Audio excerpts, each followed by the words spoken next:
Welcome to Guidewheel. You may have received a TP link from Guidewheel to provide connectivity to the meters you'll be using to collect machine runtime data for Guidewheel. In this video, we will walk through how to set up the TP link. Initially, before the TP link bridge is installed, it needs to be configured to the wireless network where the meter will be located. Note, be sure you have the network ID and the correct password on hand before starting the setup process.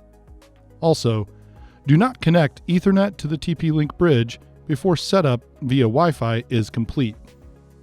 If an eGauge meter or other device is connected via Ethernet to the TP link bridge, the initial setup will not work. Let's begin. The bridge should be within Wi-Fi range of the network it will connect to. Power the TP link bridge via USB. Using a computer with Wi-Fi enabled, connect to the wireless network broadcasted by the TP link bridge. The SSID and password are located on a card that comes with the wireless bridge, and this information is also printed on the bottom of the bridge itself.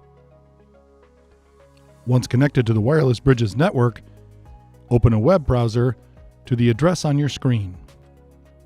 If you see this screen, you may need to enter the IP address manually. You'll be immediately prompted to choose an admin password. Enter that password here. Keep a record of this password, as you will have to reset the TP link and repeat this process should that password be lost. Now select Start. To begin the quick setup procedure, select Next. We want to run the bridge in client mode. Select Client and click Next. A list of in-range Wi-Fi networks will be displayed. Choose the network you're connecting the eGauge meter to and choose Connect. Enter the password for the Wi-Fi network and click Next. Choose Smart IP for the LAN type.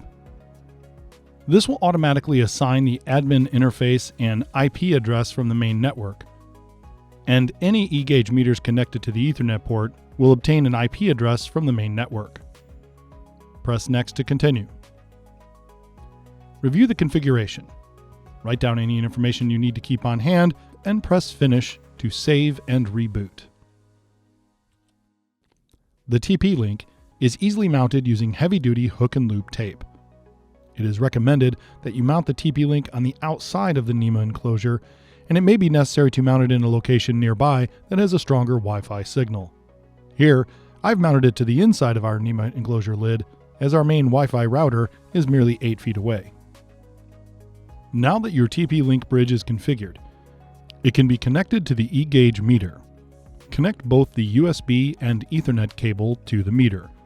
The meter will supply power to the bridge, and the bridge will supply an Ethernet connection for the meter. You have now successfully configured and installed your TP link bridge. In our next video, you'll be on the fast track to peak performance as you connect your meter to the sensors. Thank you for working with Guidewheel. If you have any questions, please reach out to your Guidewheel technical account manager or email success@guidewheel.com.